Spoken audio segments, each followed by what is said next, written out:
Bonjour à toutes et à tous, j'espère que vous allez bien. Comme vous l'avez vu dans le titre, aujourd'hui nous allons parler du nouvel iPhone d'Apple qui est sorti, si je ne dis pas de bêtises, il y a 2 semaines, c'est-à-dire l'iPhone 16e. Nous allons passer en revue sa fiche technique, vous montrer les différences avec les derniers iPhones d'Apple, c'est-à-dire les iPhone 16 et 16 Pro, et vous dire en fait si celui-ci est intéressant ou pas. Avant de commencer la vidéo, je tiens à vous faire une grande annonce. J'ai créé une chaîne d'histoire appelée Les Voix du Temps dont je mettrai le lien dans la description. Et si les anecdotes, les biographies et les récits vous intéressent, n'hésitez pas à vous abonner, cela me ferait très plaisir. Ceci étant dit, passons à présent à l'iPhone 16e. Tout d'abord, il faut savoir que c'est le successeur de l'iPhone SE3 qui est sorti en 2022, mais franchement, on peut plus trop le qualifier de SE et vous allez comprendre pourquoi. Tout d'abord, au niveau du design, il y a un gros changement. Fini le design de l'iPhone 8 et on est plus à présent sur celui du 14, c'est-à-dire avec un écran OLED 6,1 pouces, avec la fameuse encoche, mais on a également des éléments d'iPhone 15 et 16. L'appareil contient le fameux bouton Action apparu avec les iPhone 15 Pro qui permet de lancer des raccourcis par une pression prolongée et a sur son dos un capteur 48 mégapixels qui est à peu près celui des iPhone 16, et je dis bien à peu près. L'appareil fait en revanche l'impasse sur un ultra grand angle, ce qui va être extrêmement difficile si vous faites beaucoup de photos par exemple de paysages, ce qui est mon cas, mais également de la fameuse touche caméra contrôle. Je pense que ça par contre c'est indispensable. Comme le veut la législation européenne, l'appareil emporte un port USB-C 2.0 sans sortie vidéo malheureusement, ce qui permet environ une puissance de charge de 30 watts, et tant qu'on parle de charge, je tiens à vous dire qu'il fait malheureusement l'impasse sur le MagSafe, donc si vous voulez faire de la recharge par induction, c'est possible, mais sans les aimants. Pour les matériaux, on est sur du verre renforcé et de l'aluminium. Et pour les matériaux de l'écran, bien sûr que l'on est sur du verre, ça on n'a pas le choix, mais celui-ci a été traité par le Ceramic Shield, vous savez, le fameux verre renforcé d'Apple, mais pas la dernière génération.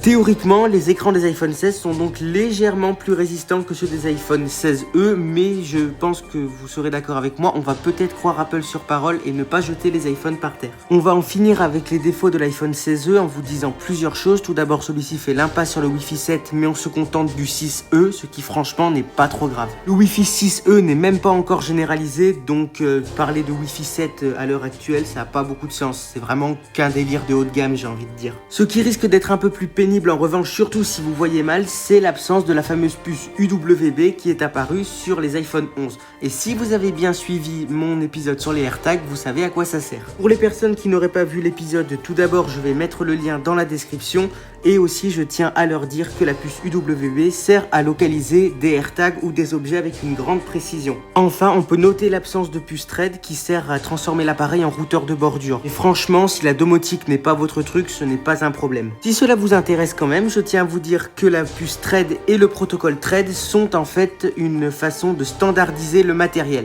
Et le protocole Matter, lui, sert à standardiser au niveau logiciel. Attention à ne pas confondre les deux. Cependant, il n'y a aucune obligation et l'introduction du Thread ou du Matter dépend vraiment de la bonne volonté des fabricants, ce qui, en fait, à l'heure actuelle, ne fait pas de ces deux choses un standard.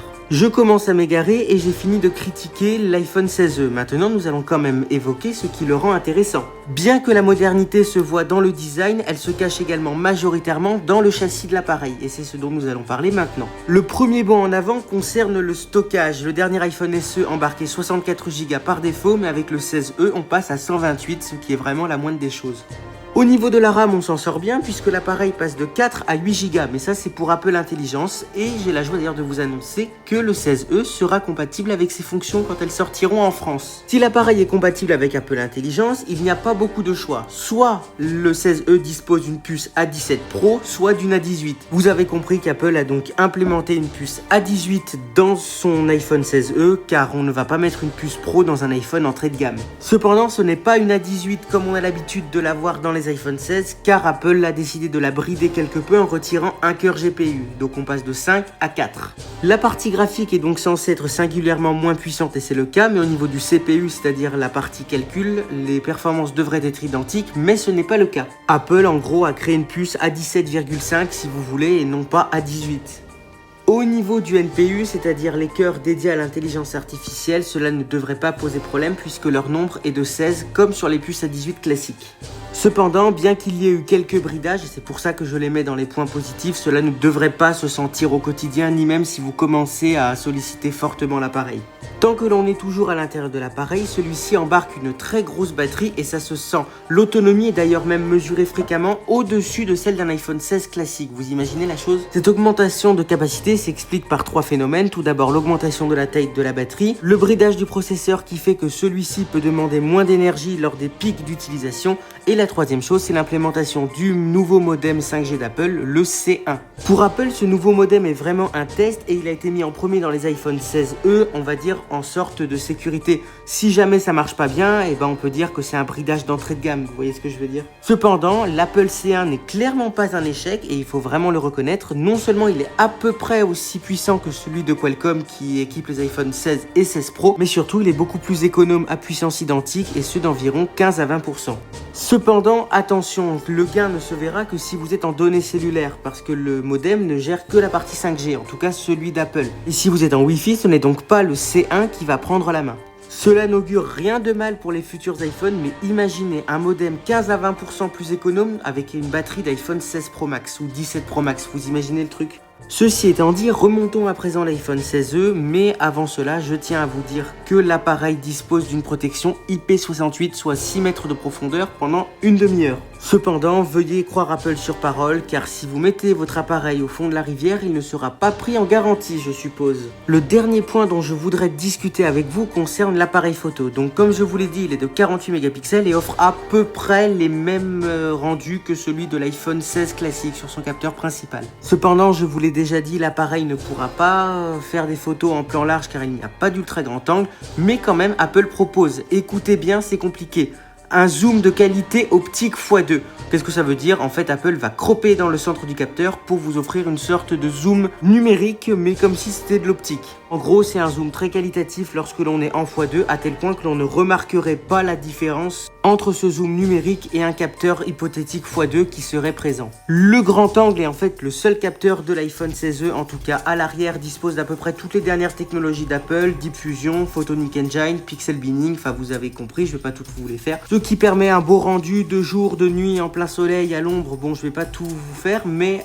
sauf si bien sûr vous avez besoin de prendre des plans larges parce que là ça va pas être possible. L'iPhone 16e est capable de filmer en 4K à 60 images par seconde comme ses grands frères de la gamme 16 et son capteur avant ne change pas spécialement. L'appareil est proposé en deux teintes, le blanc et le noir, mais le noir en réalité est une sorte de gris foncé à partir de 719 € pour 128 Go.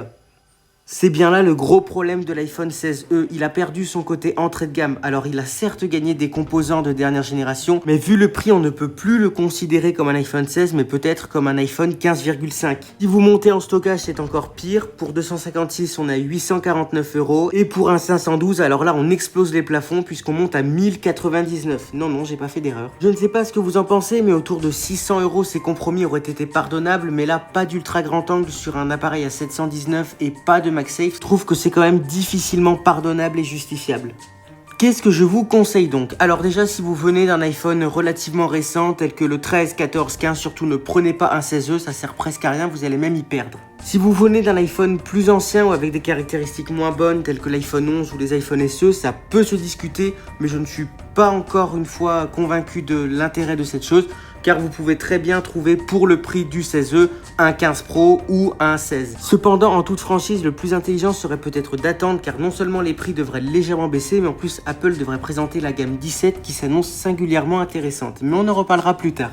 Quoi qu'il en soit, le meilleur iPhone en termes de rapport qualité-prix selon moi reste l'iPhone 13, car sa partie photo est encore très puissante, son processeur fonctionne très bien à défaut d'avoir Apple Intelligence, et il vous fera encore minimum 2-3 ans. Si votre budget est relativement serré, et encore serré est un mot un petit peu excessif puisqu'il faut au moins 400-500 €, prenez vraiment un iPhone 13, ça sera le plus rentable. Cependant, vous êtes grand et vous décidez par vous-même, et surtout ce que je dis n'engage que moi et en aucune manière les finances des personnes qui m'écouteront. Mais si vous voulez que l'on discute de votre cas personnel, n'hésitez pas à m'envoyer un mail ou un commentaire et je vous guiderai selon vos propres caractéristiques. J'espère en tout cas que cette vidéo vous a plu. Si tel est le cas, n'hésitez pas à liker, à partager, à commenter et à vous abonner, y compris à ma chaîne d'histoire. Si vous avez des infos, des questions, des remarques, les commentaires sont là pour ça. Et moi en attendant, je vous dis à bientôt. Ciao!